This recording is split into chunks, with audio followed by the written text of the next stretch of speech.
அந்த மாதிரி தான் ஒரு கிறிஸ்மஸ் கார்டு, அதுவும் இல்லாமல் ஒரு 3D கிறிஸ்மஸ் கார்டு. இது எப்படி செய்யலான்றதை பார்ப்போமா? இதுக்கு தேவையானதுலாம் 2 pieces of chart paper like this. இப்போ ஒரு சார்ட் பேப்பரை நீங்கள் எடுத்துக்கோங்க, அதை 2ஆக ஃபோல்ட் பண்ணிக்கோங்க.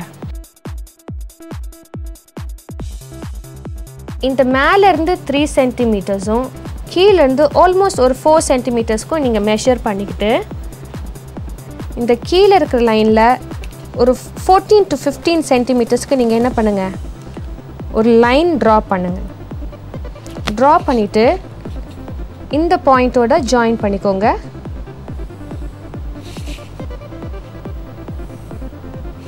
உங்கள் வீட்டில் நிறைய சாசஸ் இருக்கும் இல்லையா, அதில் ஒரு சின்ன சாசரும் ஒரு பெரிய சாசரும் எடுத்துக்கோங்க. இப்போ இந்த சின்ன சாசர் எடுத்துக்கிட்டு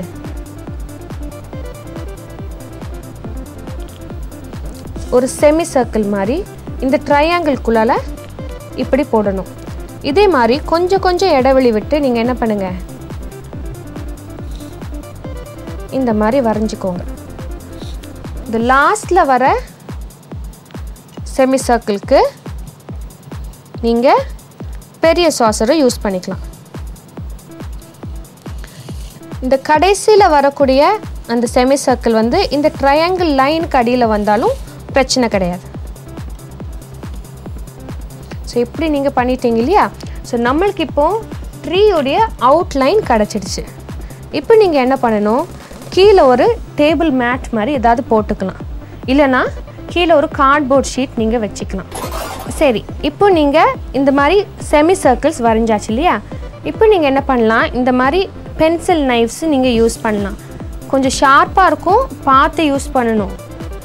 இந்த பென்சில் நைஃப் எடுத்துகிட்டு பார்த்துக்கோங்க, இந்த ட்ரையாங்கிள் லைனில் நீங்கள் ஸ்கோர் தான் பண்ணணும், வெட்டக்கூடாது. ஸ்கோரிங்னா வெட்டுப்படக்கூடாது, ஒரு அழுத்தம் வரணும், அவ்வளோதான். லைட்டாக ஒரு ஸ்கோரிங். ஓகே, இப்போ ஸ்கோர் பண்ணியாச்சு. இப்போ ஸ்கோர் பண்ணும்போது பின்னாடி பார்த்தீங்களா இந்த மாதிரி லைன் விழும். ஃபைன். ஸ்கோர் பண்ணிட்ட பிறகு இந்த செமி சர்க்கிள்ஸ் இருக்கு இல்லையா, இது எல்லாத்தையும் நீங்கள் கட் பண்ணணும். பார்த்து கட் பண்ணுங்க.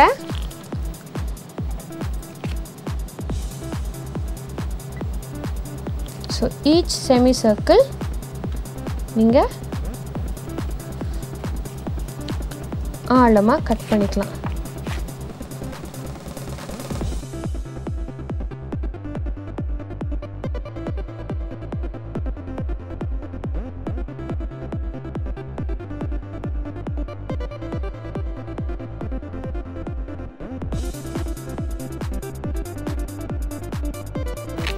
ஸோ ஈச் செமி சர்க்கிளை கட் பண்ணிவிட்டு இந்த எண்ட்ஸையும் லைட்டாக நீங்கள் கட் பண்ணி விட்டுக்கோங்க. அப்போ தான் ஈஸியாக உங்களால் மேனிப்புலேட் பண்ண முடியும்.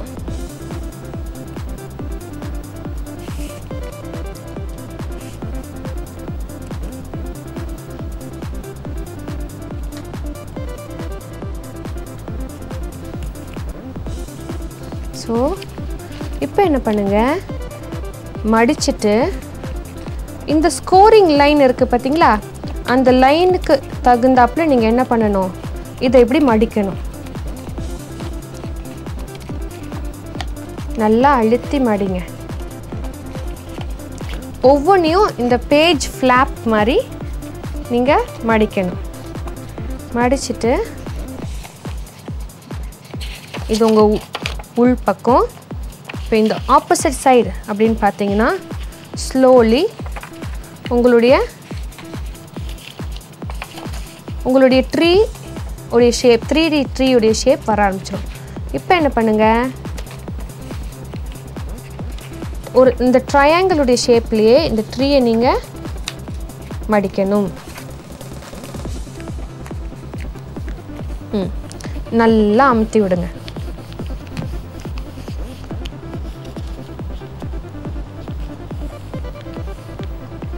ஸோ நவ் உங்களுடைய பார்த்தீங்களா உங்களுடைய 3D இப்போ க்ளோஸ் அண்ட் ஓப்பன். இப்போ உங்களுடைய 3D உடைய ஷேப் வந்துட்டு. இப்போ நீங்கள் என்ன பண்ணலாம், இதுக்கு மேலே நீங்கள் உங்கள் பென்சில்ஸ் யூஸ் பண்ணிக்கலாம், இல்லை டைரெக்டாக ஸ்கெட்சையும் யூஸ் பண்ணி நீங்கள் கலரிங் பண்ணலாம். அதுக்கப்புறம் ஒவ்வொரு இடத்துலையும் ஒவ்வொரு எண்ட்லேயும் ஒரு கேண்டில்.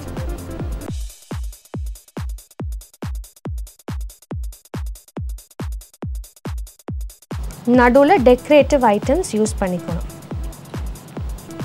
பால்ஸ் மாதிரி டைரெக்டாக ஸ்கெட்சில் பண்ணுறது நல்லாயிருக்கும். But this will also look good.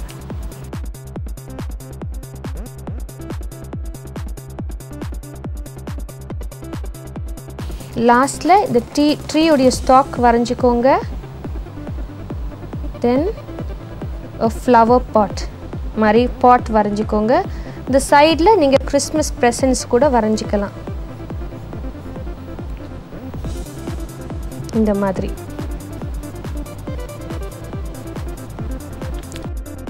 Slowly you can colour this. Outline மாதிரி கொடுத்துட்டு இன்னர் போர்ஷன்ஸை நீங்கள் அழகாக ரெட்டில் நீங்கள் கலர் பண்ணலாம். அண்ட் ஒவ்வொரு வாட்டியும் நீங்கள் கலர் பண்ணும்போது இந்த க்ரீன் கலர் நீங்கள் கொடுக்கும்போது you should be very careful. கீழே ஒரு பேப்பர் எடுத்துக்கோங்க. இந்த பேப்பரை ஒவ்வொரு வாட்டியும் இப்படி ஒவ்வொரு செமி சர்க்கிளுக்கு அடியிலையும் விட்டுட்டு நீங்கள் கலர் பண்ணிங்கன்னா உங்களுடைய க்ரீன் கலர் வேறு எந்த இடத்துலையும் படவே படாது. ஸோ இப்படி நீங்கள் நீட்டாக கலர் பண்ணிடலாம்.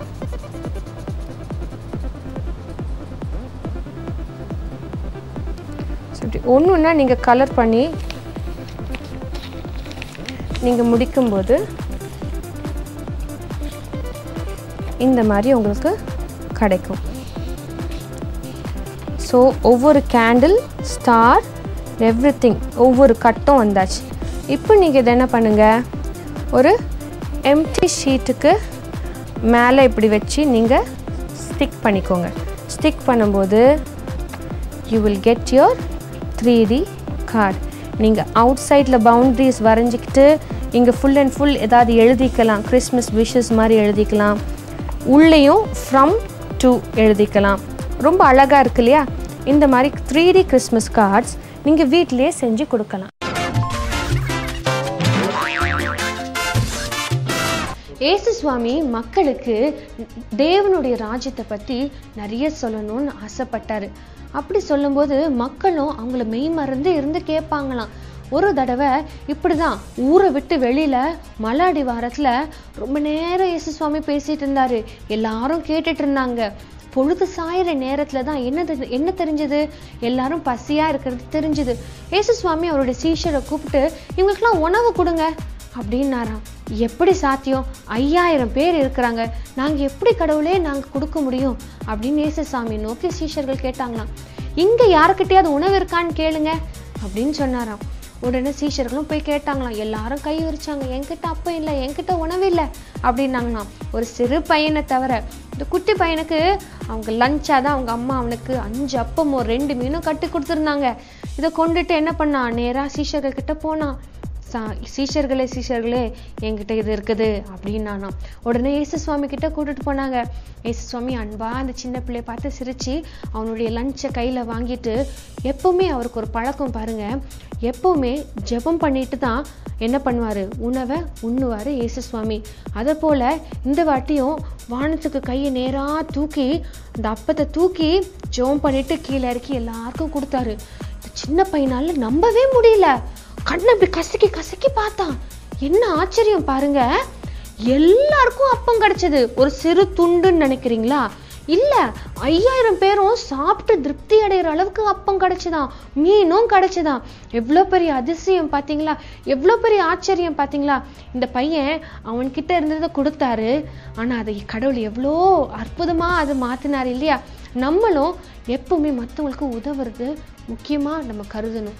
எல்லாருக்கும் நீங்க ஸ்கூல்ல, உங்களுடைய சர்ச்ல, உங்களுடைய வீட்டில் கூட மற்றவங்களோட பகிர்ந்து கொள்ளணும். புரியுதா? பார்த்தீங்களா, இந்த மக்கள் உணவை விட தேவனுடைய வார்த்தையை தேடினாங்க. அவங்க திருப்தியா சாப்பிட்டு முடிச்சாங்க. பார்த்தீங்களா? இதே மாதிரி தான் நம்மளும் எப்பவுமே தேவனுடைய வார்த்தைகளை கேட்கறதுக்கு நம்ம காதை டியூன் பண்ணி வச்சுக்கணும். நீங்க டியூன் பண்ணி வைப்பீங்களா?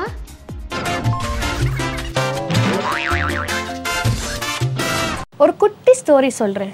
ஒரு டீச்சர் இருந்தாங்கன்னா அவங்களுடைய சின்ன கிளாஸ் பிள்ளைங்கக்கிட்ட ஒரு நாள் ஒரு எக்கு கொடுத்தாங்களாம். எல்லார் கையிலையும் ஒரு எக்கு கொடுத்துட்டு இந்த எக்குடைய ஷெல்லுக்குள்ளால் நாளைக்கு நீங்கள் வரும்போது ஒரு புது உயிருள்ள ஒரு புது திங்கு நீங்கள் என்ன பண்ணணும், நீங்கள் அதில் வச்சு எடுத்துகிட்டு வரணும்னு சொன்னாங்க. ஒரு பொண்ணு அவள் முட்டையோட எக் ஷெல்லுக்குள்ள ஃப்ளவர் வச்சுருந்தாலாம், இன்னொருத்தவங்க பட்டர்ஃப்ளையை பிடிச்சி வச்சுருந்தாங்களாம். இப்படி ஒவ்வொரு பிள்ளைங்களும் ஒவ்வொரு அழகான இந்த உயிரை டெபிக்ட் பண்ணுறது மாதிரி, இந்த லைஃப்பை எக்ஸ்ப்ரெஸ் பண்ணுறது மாதிரி ஒவ்வொரு பொருட்களை அதுக்குள்ளே வச்சுருந்தாங்களாம். ஒரே ஒரு முட்டை மட்டும் எம்டியாக அதுதான். சரி, இந்த குட்டி பையனை நம்ம கஷ்டப்படுத்த வேண்டாம்னு சொல்லிட்டு அந்த எக்கை மட்டும் தனியாக எடுத்து வச்சாங்களாம் மிஸ்ஸு. உடனே அந்த குட்டி பையன் எழுப்பி கேட்டானா, மிஸ் என்னுடைய எக்கை மட்டும் நீங்கள் ஒன்றுமே கமெண்ட் சொல்லாமல் வச்சுட்டீங்களே அப்படின்னு கேட்டானா. அப்போ அந்த மிஸ் சொன்னாங்களாம், டே அந்த எக்கு காலியாக இருக்குதே, அதை வச்சு நான் என்ன கமெண்ட் சொல்கிறதுன்னு. மிஸ் நம்ம ஏசப்பாவுடைய கிரேவ் கூட காலியாக தானே இருக்குது, அப்போது அது மட்டும் புது லைஃப்பை ரெப்ரசன்ட் பண்ணலையா? மிஸ்ஸுக்கு அப்படியே மெய் சிலுத்து போயிட்டான், புல்லரிச்சு போயிட்டான். பார்த்தீங்களா, சின்ன சின்ன பசங்கக்கிட்டேருந்து நம்ம எவ்வளோ சின்ன சின்ன விஷயங்கள் கற்றுக்க முடியுது பார்த்தீங்களா? சரி, இப்போ கூட நம்ம ஒரு சின்ன விஷயத்தை பற்றி பார்க்கலாம். நீங்கள் இந்த மாதிரி ஒரு பேப்பர் பிளேட் எடுத்துக்கோங்க, அதை 2ஆக கட் பண்ணுங்கள். இப்போ ஃபெவிகால் எடுத்து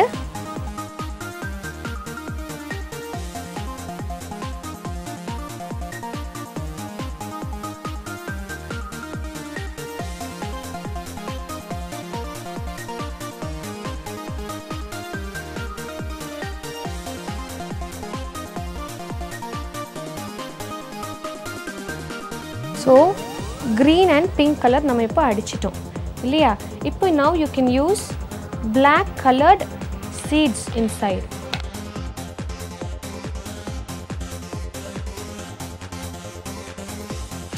ஸ்மாலாக நீங்கள் black color seeds யூஸ் பண்ணலாம்.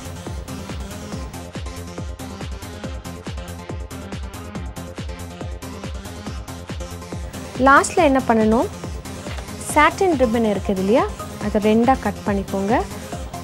லைட்டாக அதை பிரிச்சுக்கிட்டு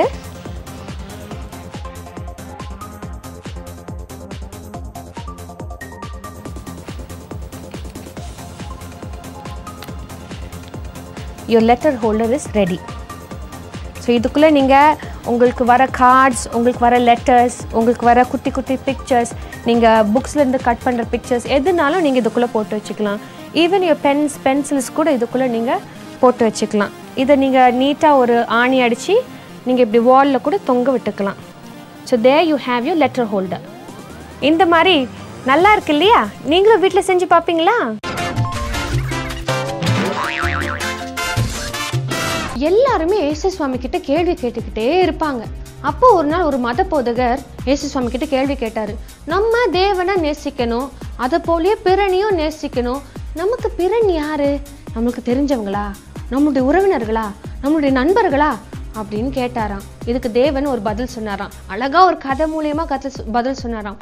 ஒரு ஊர்ல ஒரு வழிப்போக்கன் இருந்தாராம். இந்த வழிப்போக்கன் நிறைய பணம் எல்லாம் எடுத்துக்கிட்டு ஒரு கழுதை மேலே வச்சுட்டு அப்படியே வழிப்பிரயாணமாக போயிட்டு இருக்கும்போது திடீர்னு திருடங்களாம் வந்து அவரை அடிச்சு போட்டு உடைச்சி போட்டு கொலையுறும் குத்துயிரும் சொல்லுவாங்க பார்த்தியா, அந்த மாதிரி விட்டுட்டு போயிட்டாங்க.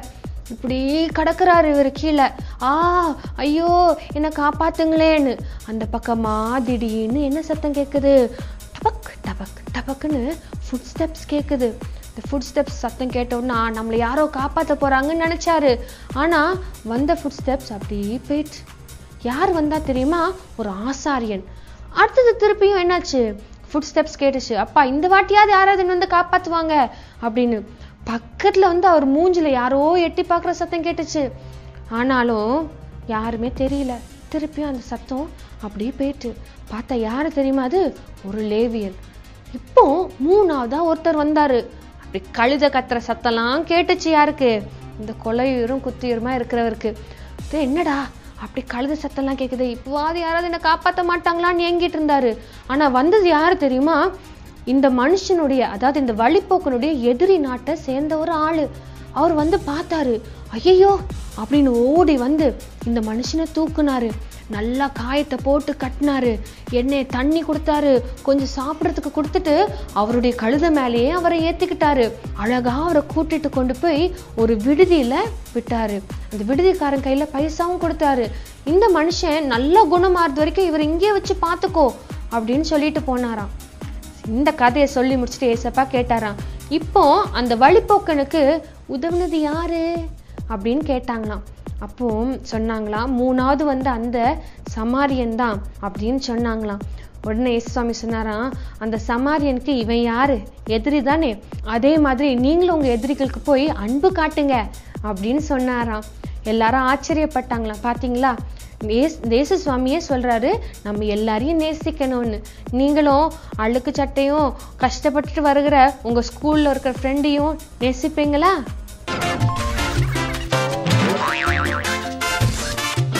வேதாகமம் இயேசு சுவாமிய சாரோனின் ரோஜா, லீலி புஷ்பம் அப்படின்லாம் வர்ணிக்கிறது. அப்போ சாரோனின் ரோஜா ரொம்ப ஸ்பெஷலான ஃப்ளவரா இருக்கும் இல்லையா? பொட்டானிக்கலி சயின்டிஸ்ட் இந்த சாரோனின் ரோஜாவை நிறைய எக்ஸ்பெரிமெண்ட் பண்ணியிருக்காங்களாம், நிறைய ஸ்டடி பண்ணியிருக்காங்களாம். அவங்க 3 கேரக்டரிஸ்டிக்ஸ் ரொம்ப ஸ்பெஷலாக இந்த பர்டிகுலர் ஃப்ளவருக்கு இருக்குது அப்படின்னு சொல்கிறாங்க. என்ன தெரியுமா அந்த 3 கேரக்டரிஸ்டிக்ஸ்? ஃபர்ஸ்ட் ஒன் என்னென்னா, சயின்டிஸ்ட் சாரோனின் ரோஜா ரொம்ப பர்ஃபெக்டான ஒரு ஃப்ளவர்னு கண்டுபிடிச்சிருக்காங்க. ஜீசஸ் கூட ரொம்ப பர்ஃபெக்டான ஒரு பர்சன், அதனால தான் அவருக்கு இப்படி ஒரு கம்பேரிசன். செகண்ட் பாயிண்ட் என்ன தெரியுமா, இந்த சாரோனின் ரோஜா போல, இந்த லில்லி போல ஒயிட்டாவோ பியூட்டிஃபுல்லாவோ வேற எந்த ஃப்ளவரும் கிடையாதான். இந்த லில்லியோட ஒயிட்னஸ்க்கு வேற எந்த ஒரு ஃப்ளவரும் பக்கமே வர முடியாதான். ஒயிட்னஸ்னா பியூரிட்டி இல்லையா? அவ்வளோ பியூராக இருக்கிறவர் தான் நம்ம இயேசு சுவாமி. அதனால தான் அவருக்கு இந்த ஒரு கம்பேரிசன்.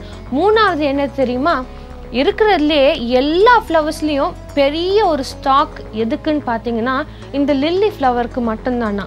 ஆனால் அந்த ஃப்ளவர் ஸ்டாக்குக்கு உச்சியில் இந்த லில்லி ஃப்ளவர் என்ன பண்ணுமா, தலையை அப்படி தொங்க போட்டுட்டு நிற்குமா. இது எதை குறிக்குது தெரியுமா? ஹம்பிள்னஸ். இது இயேசு சுவாமி மாதிரி ஒரு ஹம்பிள் நேச்சர் உள்ள யாரையாவது நீங்கள் பார்த்துருக்கீங்களா? அவருடைய உயிரையே நமக்காக கொடுத்தார் இல்லையா? அவ்வளோ ஹம்பிளான, அவ்வளோ சாக்ரிஃபைஸ் உள்ள ஒரு மனுஷனை நம்ம உலகத்தில் பார்க்கவே முடியாது இல்லையா? ஸோ திஸ் இஸ் வை இந்த லில்லி புஷ்பத்தை நீங்கள் இன்னும் ஆர்வமாக கவனிக்கணும்னு அக்கா சொல்கிறேன். பார்ப்போமா இப்போ எப்படி பண்ணலான்னு? முன்னாடியே சொல்லியிருக்கேன், எந்த கடையிலையும் இந்த ஃபோம் ஷீட் கிடைக்கும். இந்த ஃபோம் பீஸில் நீங்கள் சர்க்கிளாக அழகாக கட் பண்ணிக்கோங்க. ஸ்மாலாக கட் பண்ணிக்கிட்டு 2 ஃபோல்ட் பண்ணிவிட்டு இப்போ ஒரு அழகான ஃப்ளவருடைய ஷேப்புக்கு கட் பண்ண போகிறோம். வேணும்னா நீங்கள் வரைஞ்சும் வச்சுக்கலாம். இப்படி அழகான ஒரு ஷேப்புக்கு நம்ம வெட்ட போகிறோம்.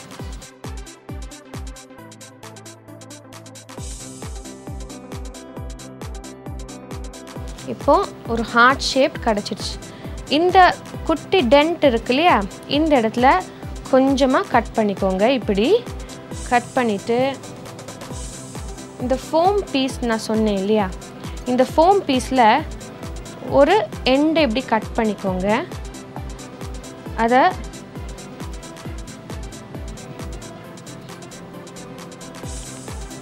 ஒரு நல்ல ஒரு ரவுண்ட் ஷேப்புக்கு கட் பண்ணிக்கோங்க. கட் பண்ணிக்கிட்டு இந்த டென்ட் இருக்குது பாருங்க, அதுக்கு கிட்ட இந்த சைடில் கொஞ்சோண்டு ஃபெவிக்விக் போட்டு ஒட்டிக்கோங்க.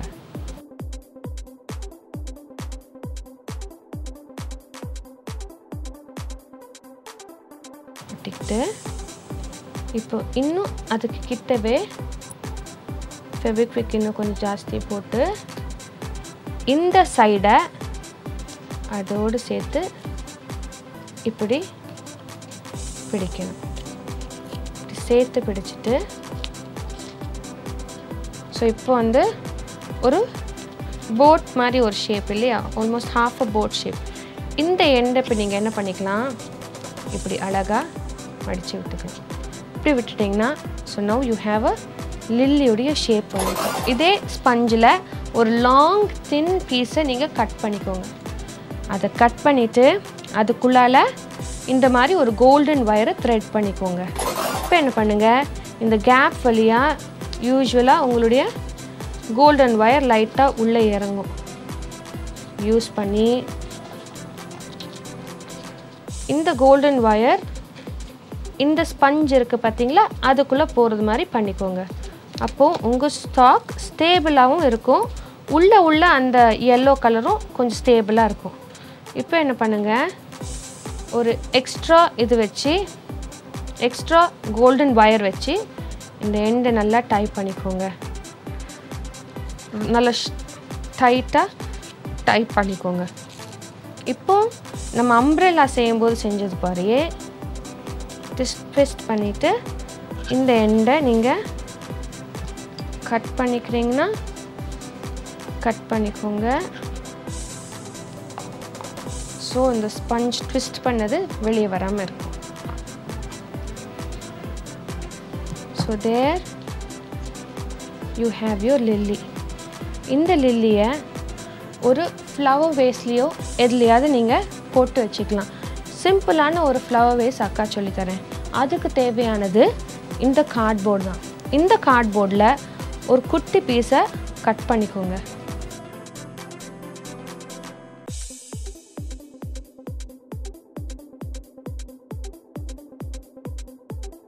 அதை இப்படி ட்விஸ்ட் பண்ணிக்கோங்க. ஒரு ரவுண்ட் ஷேப் வர்றது மாதிரி ட்விஸ்ட் பண்ணிக்கோங்க. ட்விஸ்ட் பண்ணிட்டு இங்கே செல்லோ டேப் போட்டுக்கோங்க. See like this, cello tape போட்டுக்கோங்க. இப்போது அதே கார்ட்போர்டில் ஒரு ஸ்மால் ரவுண்ட் ஷேப் மாதிரி வெட்டி நீங்கள் என்ன பண்ணிக்கலாம், இதுக்குள்ளே போட்டு ஒரு பேஸ் மாதிரி உண்டாக்கிக்கலாம். இந்த கார்ட்போர்டில் நீங்கள் என்ன பண்ணிக்கலாம், கலர் பண்ணிக்கலாம். அதுதான் இங்கே நான் பண்ணியிருக்கேன் பாருங்கள். கார்ட்போர்ட் டிஷ்யூ பேப்பர் ரோலில் அழகாக பெயிண்ட் பண்ணி ஏதாவது ஒரு ஃப்ளவரோ ஏதோ பண்ணியிருக்கேன். அதே மாதிரி வீட்டில் வேஸ்ட்டாக கிடக்கிற டெக்கரேட்டிவ் ஐட்டம்ஸ், ஓல்டு டெக்கரேட்டிவ் ஐட்டம்ஸை கூட நீங்கள் இதில் லீவ்ஸ் மாதிரி நீங்கள் வச்சுக்கலாம். ஸோ இப்போ உங்களுடைய லில்லி பேஸ்கெட் ரெடி. இயேசு கெட்டவங்களோட கூட அன்புடன் பழகுறாருன்னு நிறைய பேருக்கு இயேசு சுவாமி மேலே ஒரு முறுமுறுப்பு இருந்துகிட்டே இருந்துச்சு. அப்போது இயேசு சுவாமி சொன்னார், பிதாவாகிய தேவனுக்கு நல்லவர் கெட்டவருன்னு இல்லை, அவர் எல்லாரையும் நேசிக்கிறாரு, ஒவ்வொரு மனிதனையும் நேசிக்கிறாரு, அவங்கள காக்குறாரு அப்படின்னு சொல்லிட்டு இயேசு சுவாமி ஒரு கதையை சொன்னாராம். ஒரு வீட்டில் ஒரு மனிதனுக்கு 2 மகன்கள் இருந்தாங்களாம். மூத்த மகன் அவங்க அப்பா சொல் பேச்சு கேட்பானா, அவருடைய வயலெல்லாம் வேலை செய்வாராம். ஆனால் இந்த 2வது பையன் இருக்கான் பார்த்தீங்களா, ரொம்ப மோசம், வேலையே செய்ய மாட்டான். ஒரு நாள் அவனும் வந்து அவங்க அப்பா கிட்ட சொத்துல என்னுடைய பங்கையும் தாங்க அப்படின்னு சொல்லி கேட்டானா. உடனே அப்பாவும் ரொம்ப மனசுல கஷ்டத்தோட என்ன பண்ணாரு, சொத்தை பிரிச்சு கொடுத்துட்டாரு. ரொம்ப தூர தேசத்துக்கு போயிட்டான். ரொம்ப ஜாலியா இருக்கலாம் அப்படின்னு ஆசைப்பட்டு அவனுடைய பணத்தை வீணா அவன் செலவு பண்ணான். அவன் கேளிக்கையெல்லாம் முடியறதுக்குள்ளேயே அவன் பணம் தீர்ந்து போச்சு. என்ன செய்யலான்னு நின்னான். அப்பதான் அவனுக்கு ஒரு வேலை கிடைச்சது. என்ன வேலை தெரியுமா, பண்ணி மேய்க்கக்கூடிய வேலை. பசியாவே இருப்பான், எப்பவுமே பசியா இருப்பான். அதனால பண்ணி கொடுக்குற சாப்பாடுலாம் சாப்பிடுவான். ஒரு நாள் இருந்தவன் யோசிச்சானா, எங்க அப்பா வீட்டுல வேலைக்காரன் கூட பசியா பட்னியா இருந்தது கிடையாதே, கடவுளே நான் என்ன செய்ய, சரி எப்படி எங்க அப்பா கிட்ட நான் போறேன், அவருடைய குடும்பத்துல ஒருவனா இருக்கிறதுக்கு தான் எனக்கு லாய்க்கு கிடையாது, நான் அவருடைய வேலைக்காரன்ல ஒருவனாவது சேரணும் அப்படின்னு சொல்லிட்டு கடந்து போனானா. அவங்க வீட்டை நோக்கி நடந்து போனானா. தூரத்துல அவங்க அப்பா அவனை பார்த்துட்டாரு. ஓடி வந்தாரு, அவனை கட்டி பிடிச்சுக்கிட்டாரு, அவனை முத்தம் செஞ்சாரு. உடனே அவங்க அப்பா காலில்